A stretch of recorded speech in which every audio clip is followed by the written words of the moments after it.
তোমালোকৰ যিটো 4th unit test পৰীক্ষা বা এনুৱেল পৰীক্ষা এই পৰীক্ষাটোৰ কাৰণে যিটো লাষ্ট পৰীক্ষা আৰু এইটো কাৰণে জেনেৰেল সায়েন্সৰ ক্লাছ 7ৰ কুৱেশ্যন পেপাৰখন আলোচনা কৰিম য'ত তোমালোকে কৰিব পাৰিবা এনে ধৰণৰ প্ৰশ্ন তোমালোকে পৰীক্ষাত আহিলে কৰিব পাৰিবা ছাত্ৰ-ছাত্ৰীসকল এনেকুৱা প্ৰশ্নৰ পৰীক্ষাত আহিব চিন্তা কৰিব নালাগে গতিকে আগে পিছে দেখা যায় যে আগৰ question paper A to Z common পৰে ঠিক আছে গতিকে তোমালোকে সেইকাৰণে আগৰ কুৱেশ্যন বিলাক ইম্পৰ্টেণ্ট আৰু সেইকাৰণে মই আলোচনা কৰি আছো ফুল মাৰ্কস 50 থাকে বহুতো 100 থাকে 100 থাকিলেও কথা নাই এইখনো চাব পাৰিবা এতিয়া আছিল প্ৰথম প্ৰশ্নটো তলৰ প্ৰশ্নবোৰ শুদ্ধ উত্তৰটো বাছি উলিওৱা ছাত্ৰ-ছাত্ৰীসকল তাৰ আগতে জনাব বিচাৰো যে তোমালোক যিটো এবাৰ ক্লাছ 8 পাবা আৰু তাৰ বাবে তোমালোকে টিউচনৰ বাবে হাহাকাৰ কৰিব নালাগে টিউচনৰ সুবিধা তোমালোকে ল'ব পাৰিবা মোবাইলতে তোমালোকে জাষ্ট তোমালোকৰ যিটো মোবাইল আছে এই মোবাইলটো যদি পঢ়িব পাৰিবা মাত্ৰ মাহিলী 99 টকা ছাত্ৰ-ছাত্ৰীসকল মেথ সায়েন্স ছ'চিয়েল সায়েন্স আৰু ইংলিছ পঢ়িব পাৰিবা য'ত তোমালোকে 12 দিনত বহুত পইচা দিয়াৰ প্ৰয়োজন নাই আৰু ইয়াৰ উপৰি তোমালোক কষ্ট ৰাহি হ'ব গতিকে ছাত্ৰ-ছাত্ৰীসকল তোমালোকে লৈ লোৱা ক্লাছটো কাৰণ এতিয়াৰ পৰা ভালদৰে পঢ়িলেহে তোমালোকে মেট্ৰিকৰ এটা ভাল ৰিজাল্ট কৰিব পাৰিবা এতিয়া তোমালোকে গম পাইছা বহুতৰে পাঠবিলাক শেষ হোৱা নাই তোমালোকে এতিয়া বহুতে এনচাৰবিলাক জনা নাই ইয়াৰ কাৰণটো হৈছে তোমালোকে প্ৰপাৰলি আগৰ পৰা নপঢ়াৰ কাৰণে গতিকে ছাত্ৰ-ছাত্ৰীসকল আমাৰ লগত ক্লাছত জইন হ'লে তোমালোকক সময়মতে কোৰ্স ক্লিয়াৰ কৰা হ'ব সময়মতে পাঠবিলাক এইটো বিদ্যালয়ৰ লগত আগুৱাই লৈ যোৱা হ'ব গতিকে তোমালোকে মেথ সায়েন্স ছ'চিয়েল সায়েন্স আৰু ইংলিছটো আমাৰ সৈতে ডাইৰেক্টলি পঢ়িব পাৰিবা আৰু বাকিখিনি ইউটিউবৰ জৰিয়তে পঢ়িব পাৰিবা আমাৰ সৈতে ঠিক আছে এতিয়া আহিছো প্ৰথম প্ৰশ্নটো তলৰ প্ৰশ্নবোৰ শুদ্ধ উত্তৰটো বাছি উলিওৱা তোমালোকে যিটো হোৱাটছএপ নম্বৰ হিচাপ হৈছে এই হোৱাটছএপত তোমাৰ নামটো ক্লাছটো আৰু ডিষ্ট্ৰিক্টখন চেণ্ড কৰিবা আৰু ডিষ্ট্ৰিক্টখন চেক কৰাৰ পিছত তোমালোকে এখন QR কোড দিয়া হ'ব প্ৰথম 2 মাহৰ কাৰণে 198 পেমেন্ট কৰিলে আমাৰ গ্ৰুপত জইন হ'ব পাৰিবা ঠিক আছে এতিয়া আহিল প্ৰথম প্ৰশ্নটো তলৰ প্ৰশ্নবোৰৰ শুদ্ধ উত্তৰটো বাছি উলিওৱা দ্ৰুতিৰ মূল একক ইয়াত যদি চাওঁ তেতিয়াহ'লে মিটাৰ পাৰ ছেকেণ্ড সিটো হ'ব শুদ্ধ উত্তৰ 2 নম্বৰ প্ৰশ্ন বিদ্যুৎ প্ৰবাহৰ তাপীয় ক্ৰিয়াৰ ওপৰত নিৰ্ভৰশীল বৈদ্যুতিক সঁজুলি কোনবিধ ইয়াত যদি চাওঁ পানীৰ উত্তাপক চুলি শুকোৱা যন্ত্ৰ নিমজ্জক উত্তাপক গতিকে ইয়াৰ এনসাৰ হ'ব ওপৰৰ আটাইকেইটা অৰ্থাৎ দ্বিতীয় হ'ব শুদ্ধ উত্তৰ 3 নম্বৰ প্ৰশ্নটো হৈছে লক্ষ্য বস্তুতকৈ ডাঙৰ প্ৰতিবিম্ব গঠন কৰিব পাৰি ইয়াত 4টা অপচন আছে আৰু ইয়াত যদি চাওঁ অৱতল তাপনে কি হয় প্ৰতিবিম্বটো ডাঙৰ কৰি দিয়ে নেক্সট 4 নম্বৰটো হৈছে পানীৰ পৰিমাণ ইয়াত যদি আমি 4টা অপচন চাওঁ তেতিয়াহ'লে দ্বিতীয় হ'ব শুদ্ধ উত্তৰ পৃথিৱীতে সদায় স্থিৰ হয় পৃথিৱীতে সদায় স্থিৰ নেক্সট হ'ল 5 নম্বৰটো কোনটো উৎপন্ন হোৱা বস্তু নহয় ইয়াত যদি আমি চাওঁ তেতিয়াহ'লে কোনটো হাবি উৎপন্ন হোৱা বস্তু নহয় কেৰাচিনটো মাটিৰ তলত হয় হয়নে জানা দিব লাগে তাক কি কৰা হয় কেৰাচিন প্ৰস্তুত কৰা হয় বিভিন্ন ধৰণৰ প্ৰচেছৰ জৰিয়তে কিন্তু বাকিখিনি আঠা প্লাইউড বা চিলিং বক্স এইবিলাক আমি হাবিৰ পৰা পাওঁ গছ-গছনিৰ পৰা পাওঁ নেক্সট 2 নম্বৰ প্ৰশ্নটো খালী ঠাই পূৰ কৰা দৌৰি থকা অৱস্থাত তোমাৰ হাতৰ গতি যাক দোলন গতি বুলি কোৱা হয় দুটা বা ততোধিক বিদ্যুৎ কোষৰ সংযোগ কি বুলি কয় বেটাৰী বুলি কোৱা হয় 3 নম্বৰ আছে যিবোৰ প্ৰতিবিম্ব পৰ্দাত ধৰিব নোৱাৰি তেনেবোৰ প্ৰতি সৎ প্ৰতিবিম্ব দ্বিতীয় হৈছে মাটিৰ মাজে পানী সৰকি যোৱা পদ্ধতিক কোৱা হয় চেকুন বা ইনফিল্ট্ৰেশ্যন বুলি কোৱা হয় কীট পতংগ পখিলা মৌমাখি আৰু চৰাইয়ে সপুষ্প উদ্ভিদত পৰাগ যোগত সহায় কৰে নেক্সট হৈছে 3 নম্বৰ প্ৰশ্নটো শুদ্ধ অশুদ্ধ লিখা সকলো ধ্ৰুৱীয় গতিৰে গতি কৰে ইয়াত এইটো অশুদ্ধ নেক্সট হ'ল যেতিয়া ফিউজৰ মাজে প্ৰয়োজনতকৈ বেছি বিদ্যুৎ প্ৰবাহ চালিত হয় তেতিয়া ফিউজৰ তাঁৰডাল গলি ছিঙি যায় এইটো শুদ্ধ দন্ত চিকিৎসকে দাঁতৰ বিপৰীত প্ৰতিবিম্ব চাবলৈ অৱতল দাপোনৰ ব্যৱহাৰ কৰে এইটো শুদ্ধ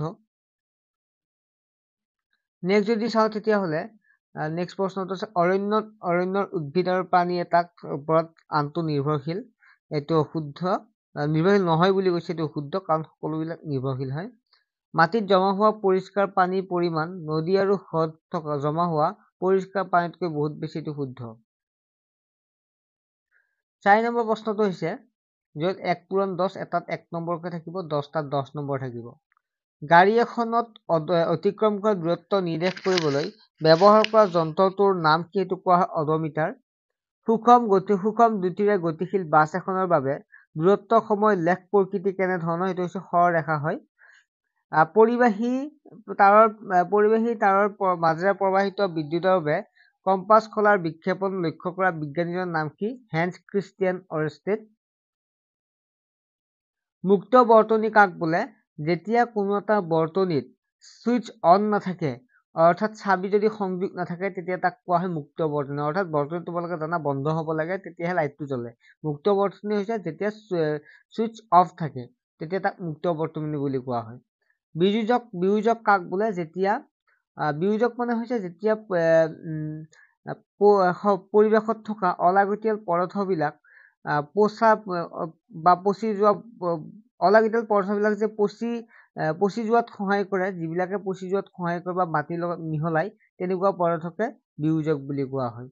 এতিয়া তোমালোকে দেখা পাইছা তেনেকুৱাকে গছৰ পাতবিলাক যদি বিয়োজক নহ'লহেঁতেন, বিয়োজকে যদি বিয়োজক নকৰিলেহেঁতেন, তেতিয়া কি হ'ল? গছৰ পাতবিলাকে হৈ থাকিলেহেঁতেন। গতিকে গছৰ পাত দেখা পাইছা তোমাৰ মাটিৰ লগত মিহলি যায়, এইটোকে বিয়োজক বুলি কোৱা হয়। সূৰ্যৰ বগা পোহৰৰ ৰঙৰ সমষ্টি কেইটা হৈছে 9টা হ'ব। যিটো হৈছে পোহৰে গতি কৰিবলৈ কোনটো ধৰ্ম মানি চলে? ইয়াৰ এনচাৰটো হৈছে পোহৰে সৰলৰেখাত গতি কৰে। বিশ্ব জল দিৱস কিমান তাৰিখে পালন কৰা হয়? 22 মাৰ্চত পালন কৰা হয়। পৃথিৱীৰ উপৰিভাগত কিমান শতাংশ পানীৰে আগুৰি আছে? 71, অৰ্থাৎ 71% পানীৰে আগুৰি আছে। এবিধ গতিশীল জীৱিত সম্পদ বুলি কাক কোৱা হয়? অৰণ্যক কোৱা হয় গতিশীল জীৱিত সম্পদ। কিয় কোৱা হয়? কাৰণ অৰণ্যত কি থাকে? অৰণ্যত গছ-গছনি থাকে, আৰু সেই গছ-গছনি তৃণবিলাক কোনে খায়? গছ-গছনি যিবিলাক বন, এইবিলাক খায় কোনে? যিবিলাক গৰু, ছাগলী বা তেনেকুৱাকে যিবিলাক হৰিণ, এইবিলাকে খায়, মহ আদিয়ে। সেইবিলাকক আকৌ মাংসভোজী প্ৰাণীয়ে খায়। আকৌ মাংসভোজী প্ৰাণীক তেনেকুৱাকে এটা চিষ্টেমত চলি থাকে, আৰু সেইবাবে কি কোৱা হয়? সেইবাবে অৰণ্য এবিধ গতিশীল জীৱিত সম্পদ বুলি কোৱা হয়। নেক্সট 5 নম্বৰ হৈছে পাৰ্থক্য লিখা 2 পূৰণ 2, অৰ্থাৎ এটা 2 নম্বৰকে 4 নম্বৰ আছে। উত্তল লেন্স আৰু অৱতল লেন্সৰ মাজত পাৰ্থক্য কি হ'ব? এইটো লিখিব লাগে। পাৰ্থক্য নিশ্চয় গম পাইছা তোমালোকে। এইখিনি তোমালোকে নিজে চেষ্টা কৰা, নোৱাৰিলে মোক ক'বা, মই কমেণ্ট ছেকশ্যনত জনাই দিম। আৰু অহাবাৰ ক্লাছৰ পৰা তোমালোকে চিন্তাই কৰিব নালাগে, সম্পূৰ্ণ নোটছ বা সম্পূৰ্ণ দি দিম। ক্লাছত খালি জইন হোৱা, দেৰি নকৰিবা, সোনকালে জইন হোৱা, চিট একেবাৰে কম আছে, গতিকে সোনকালে জইন হৈ আমাৰ ক্লাছবিলাক উপভোগ কৰা, ভাল এটা ৰিজাল্ট কৰিব চেষ্টা কৰা। দ্বিতীয় হৈছে সুষম আৰু অসুষম বা বিষম গতিৰ পাৰ্থক্য। তলত দিয়া বৈদ্যুতিক আহিলাৰ সাংকেতিক চিহ্ন নিৰ্ণয় কৰা। বৈদ্যুতিক কোষ তোমালোকে এনেকুৱাকে আছিল নহয়, জানা নহয়? এনেকুৱাকে যে আছিল, এনেকুৱাকে প্লাছ মাইনাছ, হয় নহয়? ডাঙৰ যিটো আছে প্লাছ থাকে, এইফালে মাইনাছ থাকে, সৰু যিটো দিয়া থাকে, মানে এইটো আৰু আকৌ মই এবাৰ ভুলকৈ হেৰি নকৰোঁ, এবাৰ ভালকে বুজাই দিছোঁ। এনেকুৱা, এইটো কি বুলি কোৱা হয়? বিদ্যুৎ কোষ বুলি কয়। মানে কেইবাটাও বেটাৰী লগ লাগি বিদ্যুৎ কোষ সৃষ্টি হয়, বা কেইবাটাও মানে হেৰি হয়। বিদ্যুৎ কোষ বুলি কওঁতে বেটাৰী নহয়, এনেকুৱা হ'ব, এনেকুৱা হ'ব, এনেকুৱা, এইটো প্লাছ, এইটো মাইনাছ। অ'কে, চুইচ অন হৈ থকা অৱস্থাত কি কেনেকুৱা আছে? তোমালোকে কিতাপত আছে, তোমালোকে প্ৰথম পেজটোতে আছে, লিখিবা। পানী নিৰ্বেজীকৰণ কৰিবলৈ ব্যৱহাৰ কৰা 2টা ৰাসায়নিক দ্ৰব্যৰ নাম লিখা। চন্দ্ৰতাপ সদৃশ গছ কাক বোলে? য'ত 2 নম্বৰ আছে। চালমাই চাইকেলেৰে ঘৰৰ পৰা বিদ্যালয়লৈ 15 মিনিট সময় লাগে।